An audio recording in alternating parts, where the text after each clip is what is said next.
Je n'ai encore jamais célébré un mariage où les fiancés avaient choisi ce texte d'évangile. J'ai encore jamais célébré un baptême où les parents avaient choisi ce texte d'évangile. Ce texte ne fait pas non plus partie des best-sellers qui sont proposés au caté ou dans les groupes d'aumônerie. Et puis, pourquoi ne pas le dire, il ne fait pas non plus partie des textes préférés des prédicateurs. Dimanche dernier, j'avais beaucoup parlé de la délicatesse de Jésus.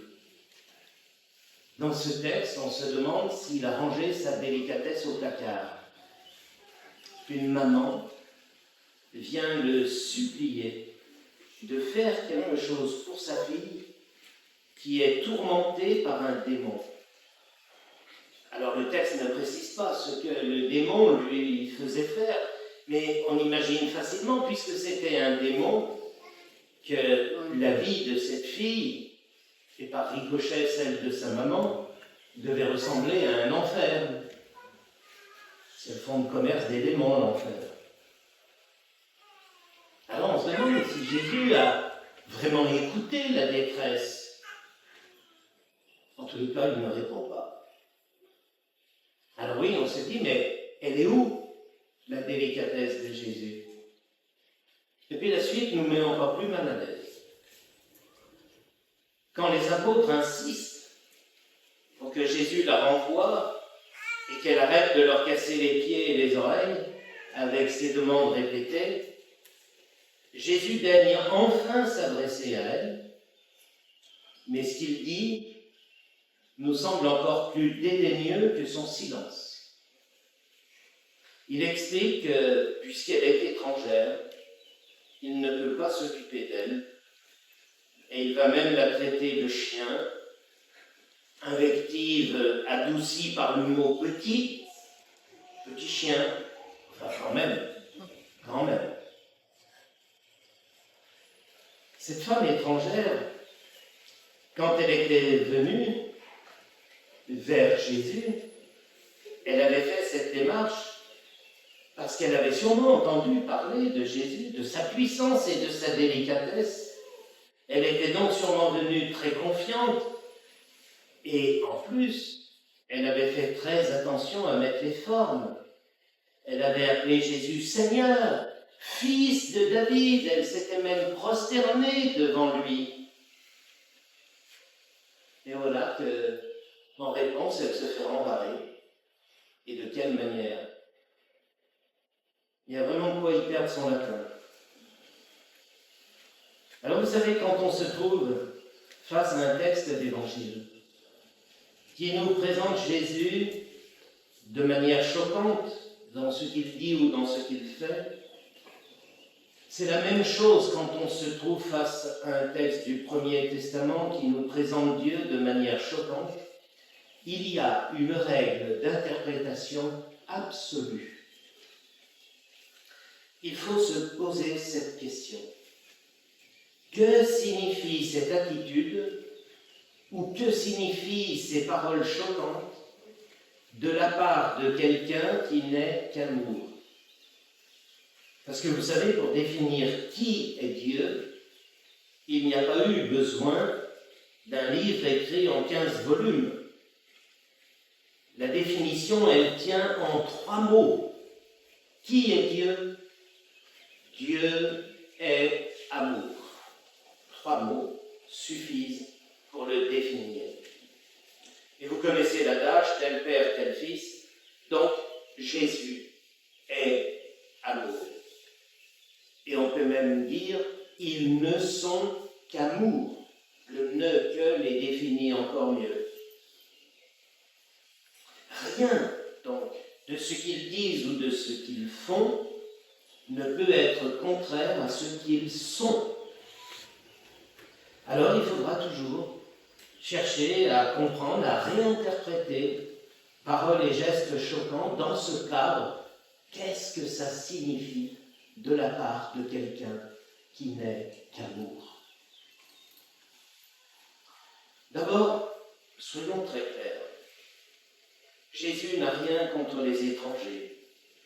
La preuve, C'est lui qui a décidé de se rendre dans ces territoires étrangers de Tyr et de Sidon, le Liban actuel.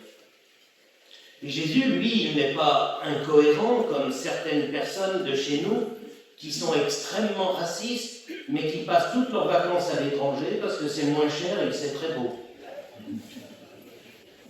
Jésus, lui, s'il est allé là-bas, c'est qu'il a voulu y aller. Et en y allant, il savait forcément qu'il allait rencontrer les étrangers, les habitants du pays. Et même, il devait avoir conscience que l'étranger, ça allait être lui.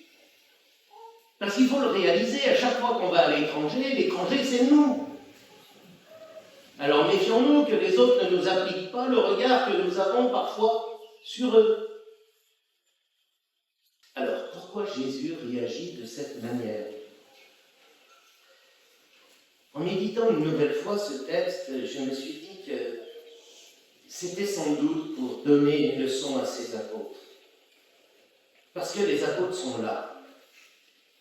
Et eux, ça ne les gêne absolument pas de demander à Jésus de chasser cette femme qui les fatigue. Il n'a pas beaucoup de compassion. Et en plus, comme ils sont souvent un peu lâches, ils n'osent pas le faire eux-mêmes. Ils demandent à Jésus de le faire. Alors Jésus, plutôt que de leur faire un long enseignement pour leur montrer que leur attitude n'est pas ajustée, il a choisi de leur donner comme une leçon de choses.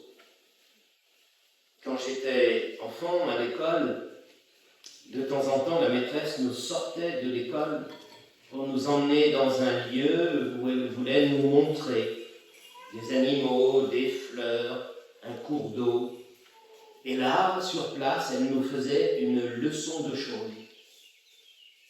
Elle prononçait beaucoup moins de mots que quand elle était à son bureau, mais nous, on retenait bien mieux ce qu'elle avait voulu nous enseigner. C'était une leçon de choses. Eh bien, je crois que ce jour-là, c'est la stratégie que Jésus a choisie pour enseigner ses apôtres. Une leçon de choses. Alors, que voient-ils, les apôtres?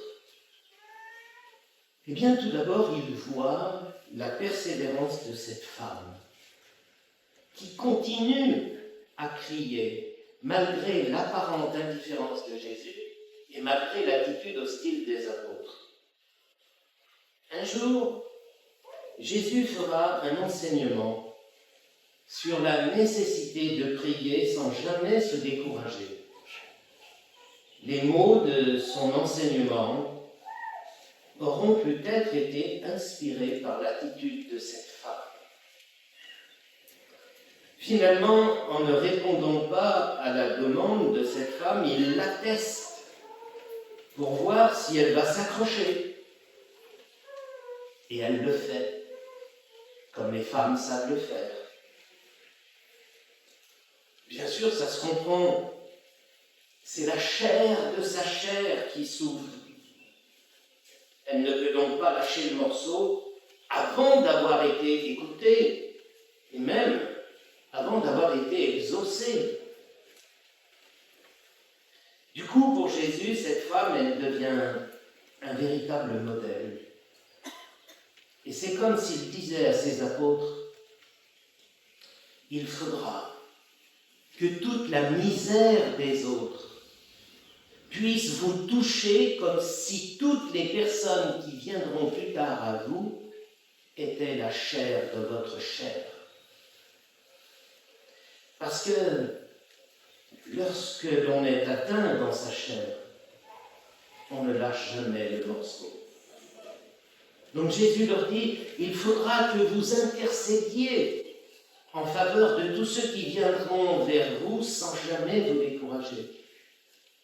Et que vous ne vous contentiez pas d'intercéder, mais que vous agissiez en leur faveur, faisant tout ce qui est possible et invoquant Dieu pour que lui fasse l'impossible.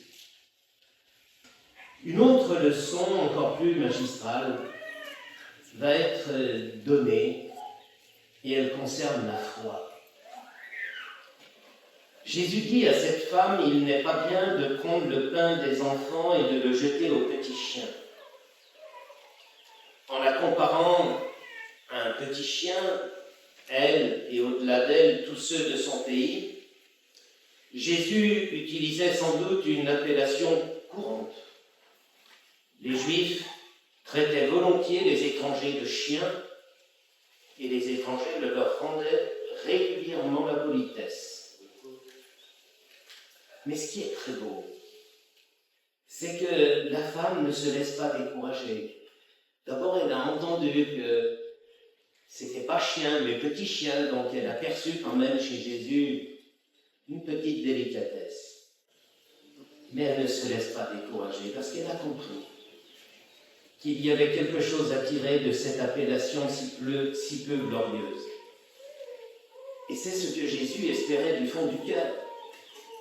Du coup, intérieurement, il a dû frémir de joie quand il a entendu la femme dire « Oh oui, Seigneur, mais justement, les petits chiens mangent les miettes qui tombent de la table de leur maître. » D'ailleurs, il est tellement stupéfait par cette remarque qu'il dit « Femme, grande est ta foi, que tout se passe pour toi comme tu le veux. » Pourquoi cette réponse de la femme fait-elle tout basculer? Eh bien, tout simplement parce qu'à travers ces mots, elle vient de reconnaître que Jésus est Dieu, que son amour est infini, et donc seulement quelques miettes d'un amour infini, c'est largement suffisant. Attention, parce que nous, quand nous nous contentons de donner des miettes, en ne partageant que notre hyper superflu, c'est pas cohérent avec notre foi, parce que les miettes que nous donnons à nous, elles ne restent que des miettes.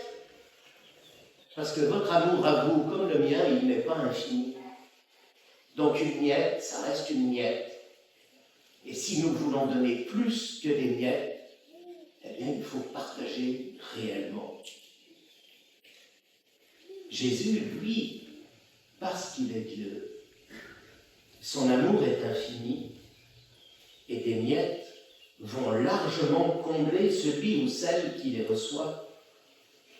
Voilà ce que cette femme est en train de dire en s'appropriant l'image volontairement choquante que Jésus avait utilisée.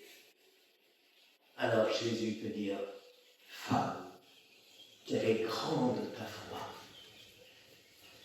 Par l'intercession de Notre-Dame de la Guerre, demandons que notre foi soit aussi grande et notre prière aussi persévérante, pour que nous puissions entendre le Seigneur nous dire que tout se passe pour toi comme tu le veux. Amen. Amen.